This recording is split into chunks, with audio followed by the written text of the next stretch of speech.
currently right now what people really value in the market is if you have built something.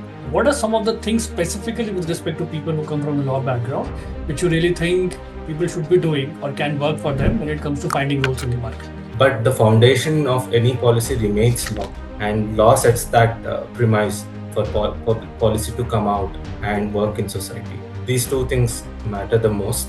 You should not hesitate to ask help, and when you get help, you should be open to learn new things and be open to see what's out there. Guys, Abhimanyu is an engineer, a UPSC aspirant, then a lawyer, and finally ended up having 3 offers in hand and joined one. You already know certain things, but there are new things, and you try to fit in or you try to make it work. I came across Rebounce in my final year of law school.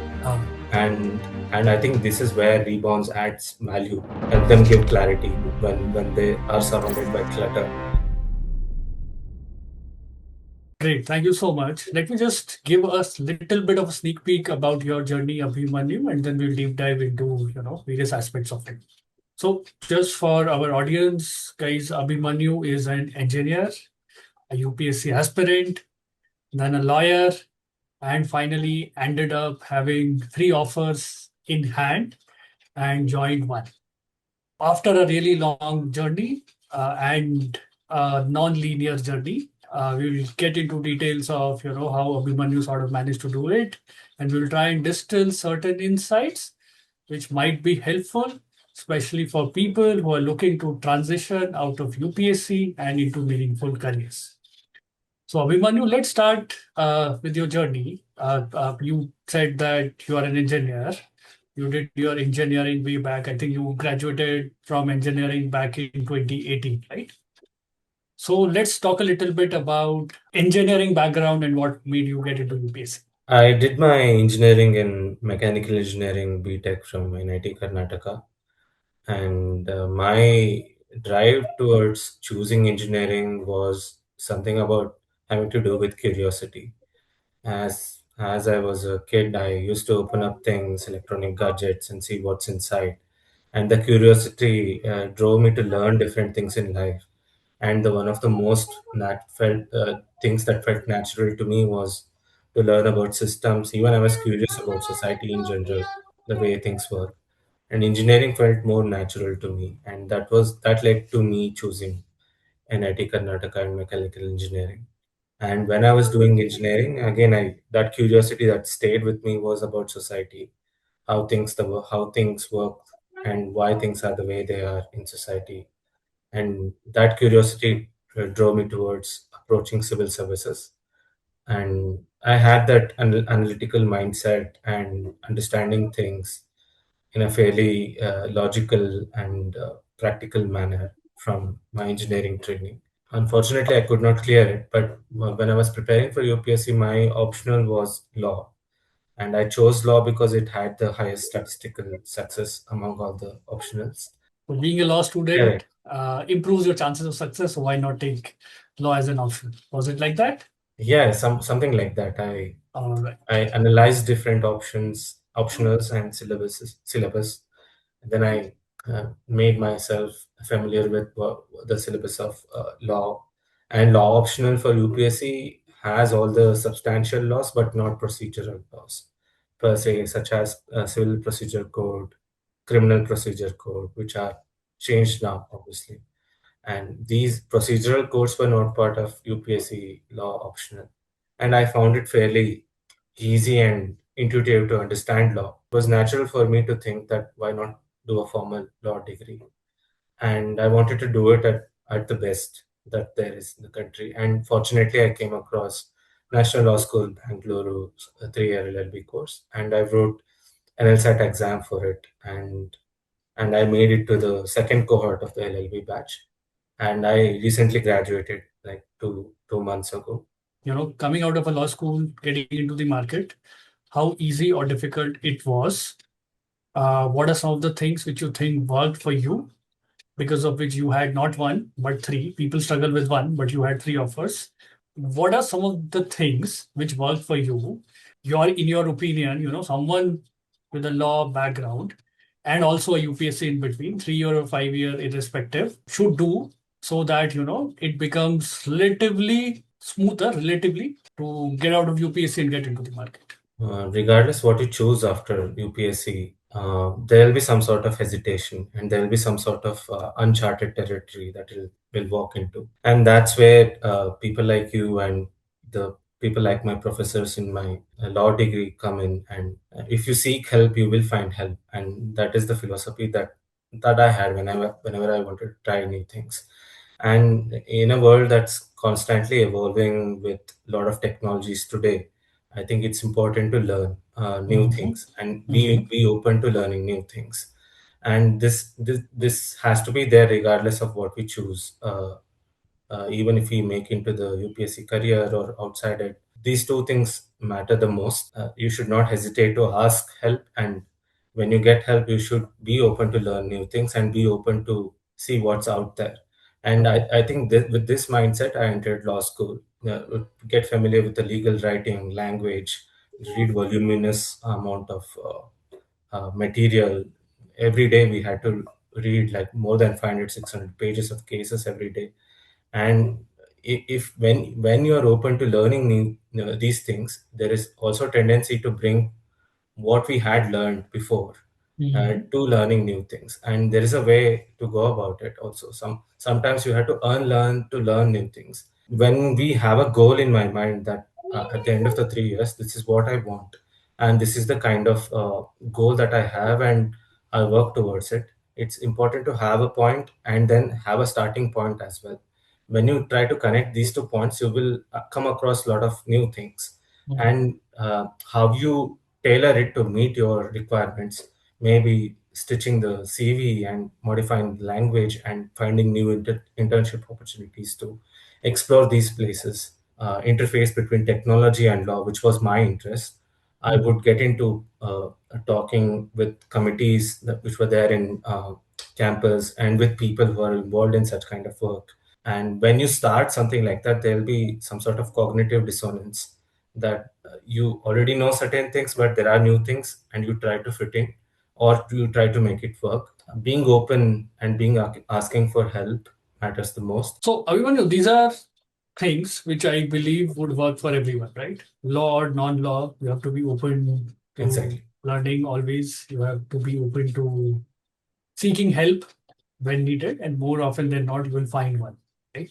But let's talk about specifically law people, law graduates, people with law background, or like you yourselves, a UPSC journey, then a law degree.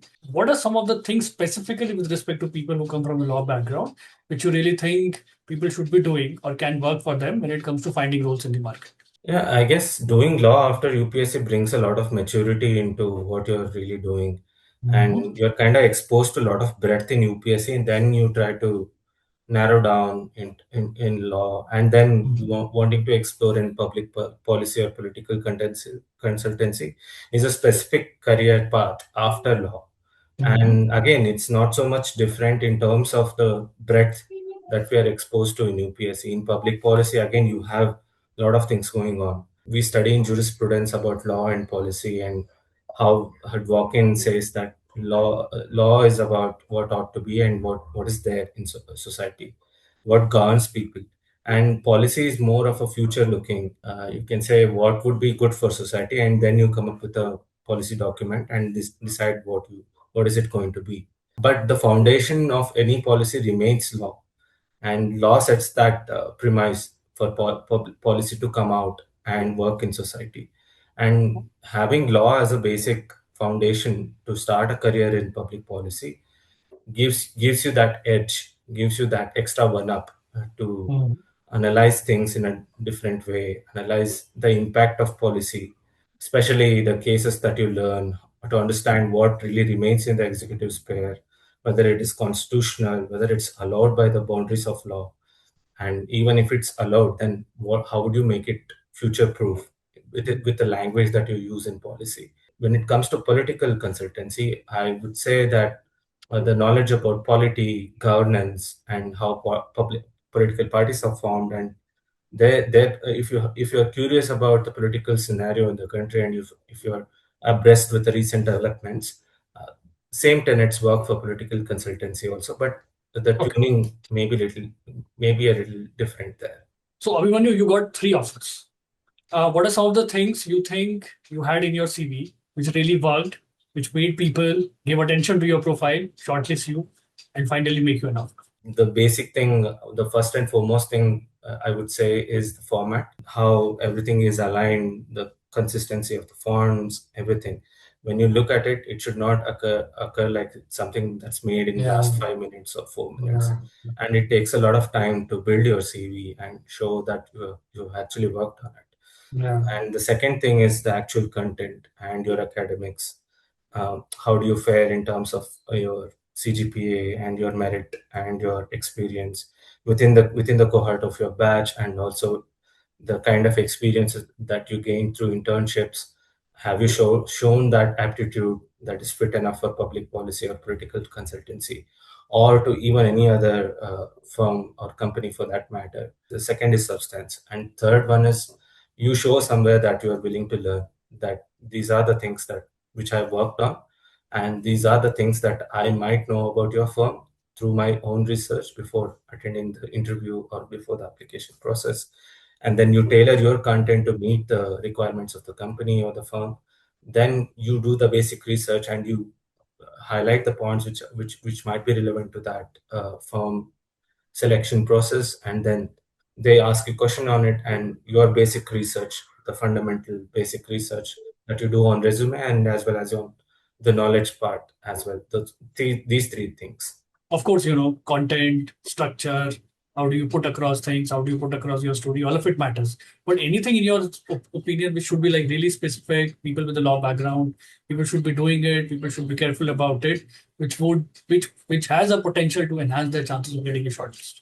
Okay, now you're pinpointing to the second pillar that I talked about, the content itself. As a law graduate or a law student, you will have to focus on certain basic things. One is the publications. Whether have you done any publications on the Yeah. topic of interest that you have in relation to the work that you want to do? Have you published anything with your peers or by working with your professors in any journals? And when you put it out in the resume, you should be in a position to explain in a very simple terms, like an elevator pitch sort of scenario, Yeah, that yeah. what have you worked on in that paper. And having as many publications as possible will definitely help. That is the writing aspect of it. And the second aspect, maybe participating in moots or debates or any other mock parliaments or model UNs, whatever that you might have done in 11th and 12th. And you can carry forward that in law school as well. And I did not do any of the public speaking part, but I've seen people who have done it and Oh, okay. have a different trajectory than mine. That would definitely help if you have it, and that's a good addition to have. And the third is on campus and off campus engagement. Are you part of any other committee that is working towards something that you might be interested in? Say law and technology. Are you part of law and technology committee in your campus? And if you are part of it, have you organized any conventions or conferences, and what is the output of it? And beyond these three things, one thing that would really help someone stand out is if you have actually built something. For Yeah. example, my area of interest was data protection, and I had taken a specific elective course called Fundamentals of Data Protection Law, and I had a lot of back and forth with my professor, and we came up with a dashboard, and we used the materials that we had created through crowdsourcing in my class with my classmates. And we had built something that maybe if someone who is interested in data protection can look into it and see the different aspects of it and learn everything in 5-10 minutes, get familiar with how the acts and rules work. So the currently right now what people really value in the market is if you have built something. Yeah. These things do help you stand out in the market. The entire essence of or premise of the programs which you offer within Rebounce, build credible evidences of what you can. If you just say you are skilled in one, it's my word against your word. You say that look, you built something meaningful, which employers would stop, look at, that sort of enhances the credibility of your profiling skill. So one is CV shortlist. Now let's talk about interview, right? Many people come to us and say that look, there are gaps in my profile. 4 years, 5 years. You also have gaps. How to talk about it? How to present about it?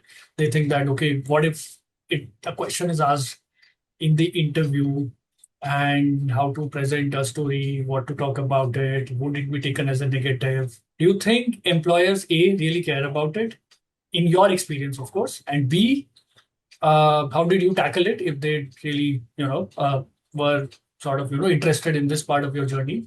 And C, are there any sort of, things which you can highlight or in a positive manner, and employers are also looking forward to that, which really helps you stand out? When I speak to my friends who are on the same journey and still on the same journey of writing UPSC and having those gap years, they there is a tendency to feel insecure about the gap years and be sensitive about it. We need to be aware of this feeling within us, but also to be honest about it.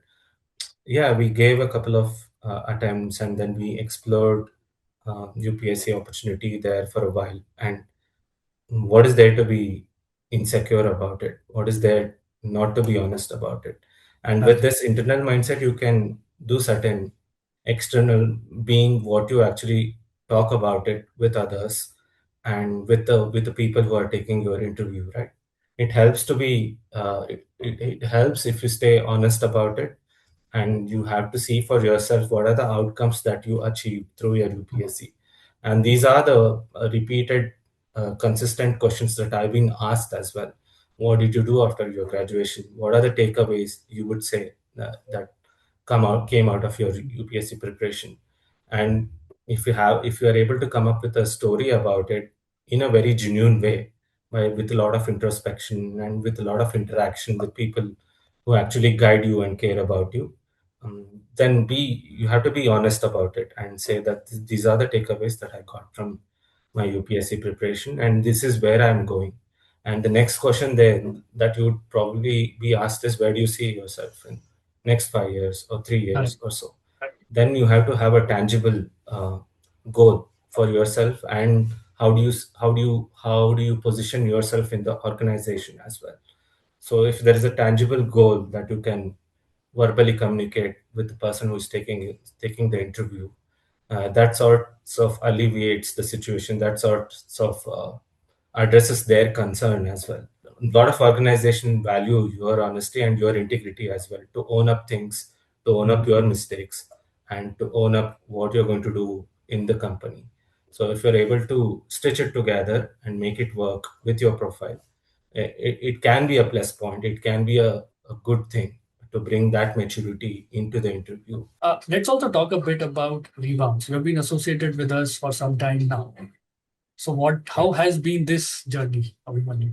Yeah, Rebounce I came across when one of my aspirants, friend, told me, co-UPSP aspirant told me that there is an organization which is helping people with a lot of gap years who are unsure about what to find next in their career growth and everything. I came across Rebounce in my final year of law school, Ah, and I booked a session with you and uh, Jigasu to understand what I would look forward to, because I had a lot of questions about public policy and political consultancy. And then you guys took your time and patiently answered my questions, that this is what happens here, this is what happens here.